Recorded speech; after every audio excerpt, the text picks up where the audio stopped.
তারাপীঠ কি শক্তিপীঠ নাকি সিদ্ধপীঠ? তার ইতিহাস প্রাচীন, আবছায়া, অস্পষ্ট, এক অতীতের মধ্যে মিশে আছে। তারা হলেন হিন্দু দেবী কালীর একটি বিশিষ্ট রূপ। ইনি দশ মহাবিদ্যার দ্বিতীয় মহাবিদ্যা। এলোকেশী দেবীর মস্তকে রৌপ্য মুকুট থাকে। বহির্মূর্তিটি সাধারণত শাড়ি জড়ানো অবস্থায় গাঁদা ফুলের মালায় ঢাকা অবস্থায় থাকে। শহরের এক কোণে নদীর ধারে ঘন অরণ্য বেষ্টিত তারাপীঠ শ্মশানটি অবস্থিত। কথিত আছে মা তারা শ্মশান ক্ষেত্রে ভীষণা বেশে বামাখ্যাপাকে দর্শন দিয়ে তাকে স্তন্যপান করিয়েছিলেন। লোকবিশ্বাস অনুযায়ী তারা দেবীকে শ্মশানের অন্ধকারে বলি প্রদত্ত ছাগের রক্ত পান করতে দেখা যায়। Hello everyone, welcome to my channel. আমি ইভান রয়েছি তোমাদের সঙ্গে। আশা করছি সকলে ভালো আছো এবং সকলকে ভালো রেখেছো। এর আগে তোমরা আমাকে বিভিন্ন অডিওতে শুনেছো, বিভিন্ন গল্পে শুনেছো, বিভিন্ন চরিত্রে শুনেছো। কখনো তারানাথ হয়েছি, কখনো নিতাই ডোম হয়েছি, কখনো বা ব্যোমকেশ হিসেবে তোমাদের সামনে এসেছি। কিন্তু এখন থেকে তোমরা আমাকে রেগুলারলি এই চ্যানেলে ফলো করতে পারবে এবং এখানে আমি ভিডিওতে তোমাদের কাছে আসব এবং আমি এই চ্যানেলে বিভিন্ন অলৌকিক লৌকিক কাহিনী জানিয়ে আমাদের জানার অনেক আগ্রহ রয়েছে এবং আমি জানি যে তোমরা অনেক বেশি ইন্টারেস্টেড হবে সেই ভিডিওগুলোকে দেখার জন্য। আমি সেইগুলোই উপস্থাপনা করব, কারণ আমি জানি তোমরা ছিলে, তাই আমি আছি। আগামী দিনেও তোমাদের সাথে পাবো। সেই জন্য আমি বলছি, আমার এই নতুন পদক্ষেপে, আমার এই নতুন চ্যানেলে তোমাদের সকলকে আমার সাথে চাই। প্লিজ চ্যানেলটি সাবস্ক্রাইব করো, প্রচুর শেয়ার করো এবং হ্যাঁ, যারা এই চ্যানেলের সঙ্গে যুক্ত থাকতে চাও এবং যারা চাও যে আরও নতুন কন্টেন্ট আসুক তোমাদের চাহিদা অনুযায়ী, তারা ডিসক্রিপশন বক্সে দেওয়া নাম্বারে কল করতে পারো 6289858577 এবং তোমরা আমার টিমকে যোগাযোগ করতে পারো ডিসক্রিপশন বক্সে দেওয়া মেল আইডি থেকে। তাহলে শুরু করছি আজকের এপিসোড। সঙ্গে আমি ইভান সরকার। তারাপীঠ কি শক্তিপীঠ নাকি সিদ্ধপীঠ? এই নিয়ে অনেকের মধ্যে অনেক তর্ক বিতর্ক জমে থাকলেও অজানা রহস্যে ভরা ইতিহাস জানলে শিউরে উঠবেন। তারাপীঠের বর্তমান মন্দিরের ইতিহাস প্রায় 200 বছরের হলেও তারাপীঠের ইতিহাস কিন্তু 1000-1500 বছরেরও অধিক। তার ইতিহাস প্রাচীন, আবছায়া, অস্পষ্ট, এক অতীতের মধ্যে মিশে আছে। তারাপীঠ পশ্চিমবঙ্গের বীরভূম জেলার রামপুরহাট শহরের কাছে অবস্থিত একটি ক্ষুদ্র মন্দির নগরী। এই শহর তান্ত্রিক দেবী তারার মন্দির ও মন্দির সংলগ্ন শ্মশান ক্ষেত্রের জন্য বিখ্যাত। হিন্দুদের বিশ্বাসে এই মন্দির ও শ্মশান একটি পবিত্র তীর্থক্ষেত্র। এই স্থানটির নামও এখানকার ঐতিহ্যবাহী দেবী মা তারার আরাধনার সঙ্গে যুক্ত। তারা হলেন হিন্দু দেবী কালীর একটি বিশিষ্ট রূপ। ইনি দশ মহাবিদ্যার দ্বিতীয় মহাবিদ্যা। মা কালীর মতোই তারা ভীষণা দেবী। তারা মায়ের 8টি রূপ হল তারা অর্থাৎ বামাকালী, উগ্রতারা, নীল সরস্বতী, একজটা তারা, তারিণী তারা, নিত্য তারা, বজ্রতারা, কামেশ্বরী তারা। ভারতচন্দ্র রায় তার অন্নদামঙ্গল কাব্যে মা তারার যে রূপবর্ণনা করেছেন সেটি খানিকটি এইরকম: তারা রূপধরী সতী হইলা সম্মুখ, নীল বরণা লোল জিহবা করাল বদনা, সর্পবন্ধা ঊর্ধ্ব এক জটা বিভূষণা, অর্ধচন্দ্র 5খানি শোভিত কপাল, ত্রিনয়ন লম্বদর পরা বাঘ ছাল, নীল পদ্ম খর্গ কাতি সমুণ্ড করপর, চারি হাতে শোভে আরোহণ শিবপর। আহা, সত্যি কি অনবদ্য সৃষ্টি, কি রূপ মায়ের! তারাপীঠ মন্দিরের উৎস ও তীর্থ মাহাত্ম্য সম্পর্কে একাধিক কিংবদন্তি লোকমুখে প্রচারিত হয়ে থাকে। এগুলির মধ্যে একটি গুরুত্বপূর্ণ কিংবদন্তি হল শক্তিপীঠ ধারণাটির সঙ্গে যুক্ত পৌরাণিক একটা কাহিনী। শিবের স্ত্রী সতী তার পিতা দক্ষের শিবহীন যজ্ঞ সম্পাদনার ঘটনায় অপমানিত বোধ করেন। স্বামী নিন্দা সহ্য করতে না পেরে তিনি যজ্ঞকুণ্ডেই আত্মাহুতি দেন। এই ঘটনায় ক্রুদ্ধ হয়ে তিনি মাতা সতীর দেহ কাঁধে নিয়ে প্রলয়ের নৃত্য শুরু করেন। তখন বিষ্ণু শিবের ক্রোধ শান্ত করতে সুদর্শন চক্র দ্বারা সতীর দেহ খণ্ড বিখণ্ড করে দেন। সতীর দেহ 51টি খণ্ডে ছিন্ন হয়ে পৃথিবীর বিভিন্ন স্থানে পতিত হয়। এই সকল স্থান শক্তিপীঠ নামে বা সতীপীঠ নামে প্রসিদ্ধি লাভ করে। পশ্চিমবঙ্গেও এইরকম একাধিক শক্তিপীঠ অবস্থিত। এগুলির মধ্যে সর্বাপেক্ষা গুরুত্বপূর্ণ পীঠ হল কালীঘাট ও তারাপীঠ। সতীর তৃতীয় নয়ন বা নয়নতারা তারাপুর বা তারাপীঠ গ্রামে পড়ে এবং প্রস্তরীভূত হয়ে যায়। ঋষি বশিষ্ঠ প্রথম এই রূপটি দেখতে পান। এবং সতীকে তারারূপে পুজো করেন। অপর একটি কিংবদন্তি অনুসারে সমুদ্র মন্থনের সময় উত্থিত হলাহল শিব পান করার পর বিষের জ্বালায় শিবের কণ্ঠ জ্বলতে শুরু করে। এই সময় মা তারা অর্থাৎ তারা দেবী শিবকে আপন স্তন্য পান করিয়ে তার জ্বালা নিবারণ করেন। শিশু শিবকে স্তন্যপানরতা তারার মূল প্রস্তর মূর্তিটি একটি 3 ফুট উঁচু ধাতব মূর্তির মধ্যে রাখা থাকে। দর্শনার্থীরা সাধারণত ধাতব মূর্তিটি দর্শন করে থাকেন। এই মূর্তিটি তারা দেবীর ভীষণা, চতুর্ভুজা, মুন্ডমালা ধারিণী এবং লোল চেহবা মূর্তি। এলোকেশী দেবীর মস্তকে রৌপ্য মুকুট থাকে।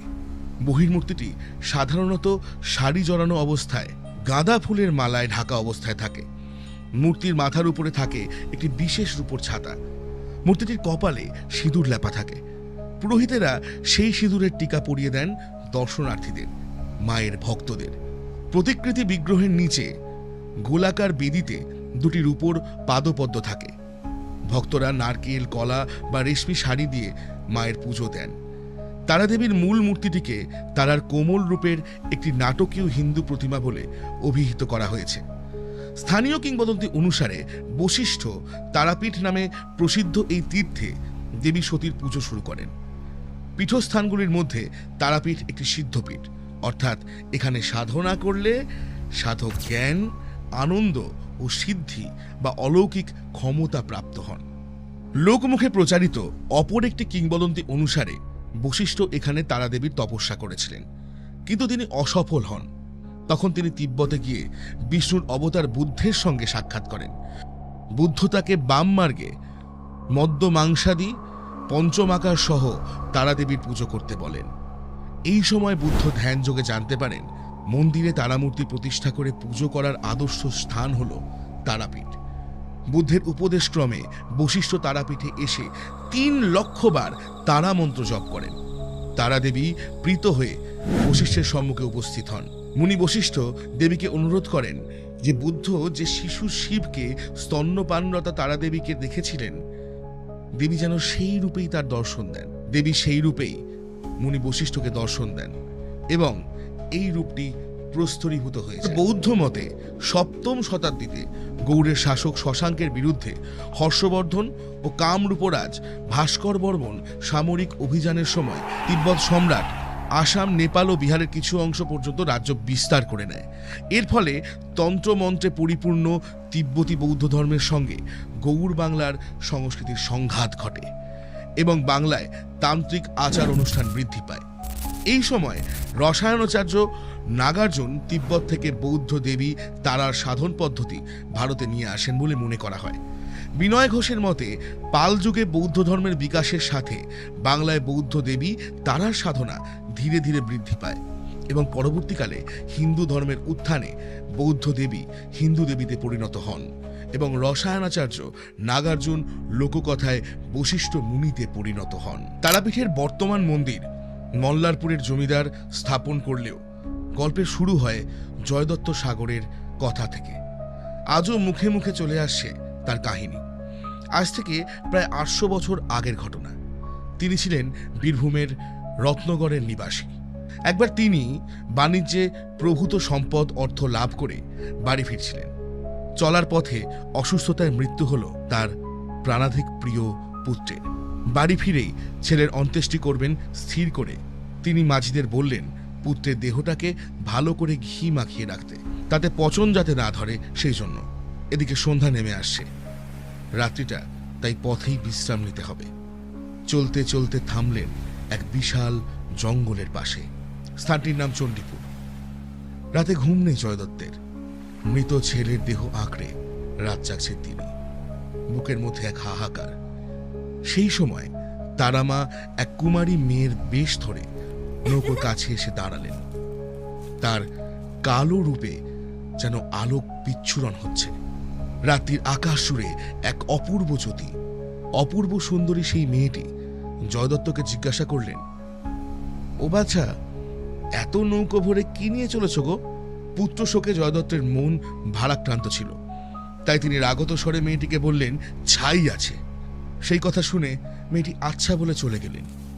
কিছুক্ষণ পরে জয়দত্ত দেখলেন তার নৌকোর সব বাণিজ্য সামগ্রী, সব অর্থ ছাইতে পরিণত হয়েছে। পরদিন সকালে মাঝিরা রান্নায় বসল। খেয়ে দিয়ে নৌকো নিয়ে যাত্রা করতে হবে। কাটা শোল মাছ নিয়ে জলে ধুতে গেল তারা। কি আশ্চর্য, জলের স্পর্শ পেয়ে মাছটি আবার জীবন্ত হয়ে সাঁতার কেটে চলে গেল। মাঝিরা দৌড়ে এসে জয়দত্তকে সব কথা জানালো। জয়দত্তের মনে পড়ল আগের রাতের কথা, সেই মেয়েটির কথা। তখন পুত্র শোকে কাতর হয়ে বারবার তিনি বলতে লাগলেন, মাগো মাগো দেখা দে, তুই মাগো আমাকে এমন করে পরীক্ষা করে গেলি, আমাকে ক্ষমা কর মা, আমার সন্তানকে বাঁচিয়ে দে। সেদিন রাতেই স্বপ্নের মধ্যে ফিরে এলেন সেই মেয়েটি। তাকে দেখে জয়দত্ত বললেন, পুত্র মল ধন ছাই কিসের লাগিয়া? কুমারী মেয়েরূপী তারামাতাকে বললেন, ভবানী বলেন সাধু না হও কাতর, প্রাতে উঠি পাবে ধন নৌকার ভিতর। সেই সঙ্গে মা তারা তাকে বললেন, কুণ্ডের জল ছেলের গায়ে ছড়ালেই তার ছেলে আবার বেঁচে উঠবে। সকালে জাগ্রত হয়েই জয়দত্ত তার হারানো সম্পত্তি ফিরে পেলেন এবং বশিষ্ঠ কুণ্ডের জল ছেলের গায়ে ছড়াতেই তারা তারা বলে ছেলে বেঁচে উঠল। ছেলের মুখে তারা নাম শুনে বিস্মিত জয়দত্ত বুঝতে পারলেন দেবী তারার অলৌকিক কৃপার কথা। পুত্রকে ফিরে পাওয়ার আনন্দে তিনি সারা দিন বসে তারা মায়ের জপ করতে লাগলেন। রাতে আবার দেবী তাকে স্বপ্নে দর্শন দিলেন।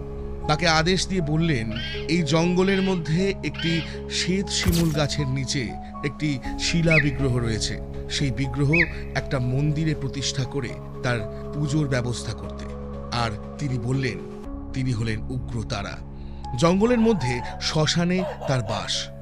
পরদিন সকালে লোকজন নিয়ে সেই বিশাল জঙ্গলে খুঁজে খুঁজে শ্বেত শিমুল গাছের নিচ থেকে শিলা বিগ্রহ আবিষ্কার করলেন জয়দত্ত। কাছেই পেলেন চন্দ্রচূড় শিবের মূর্তি। বশিষ্ঠ কুণ্ড বা জীবিত কুণ্ডের সামনে তাড়াতাড়ি মন্দির নির্মাণ হলো এবং মন্দির নির্মাণ করে সেই শিলামূর্তি ও চন্দ্রচূড় শিবের মূর্তি প্রতিষ্ঠা করলেন তিনি। শুধু তো মন্দির প্রতিষ্ঠা করলেই হবে না, তার নিত্য পূজারও দরকার। তাই জয়দত্ত কাছেই মহুলা গ্রামের এক ব্রাহ্মণকে নিত্য পূজার দায়িত্ব দিয়ে বিদায় নেন। শহরের এক কোণে নদীর ধারে ঘন অরণ্য বেষ্টিত তারাপীঠ শ্মশানটি অবস্থিত। তারাপীঠের শ্মশানটি শক্তিপীঠের একটি অবিচ্ছেদ্য অংশ। লোকবিশ্বাস অনুযায়ী তারা দেবীকে শ্মশানের অন্ধকারে বলি প্রদত্ত ছাগের রক্ত পান করতে দেখা যায়।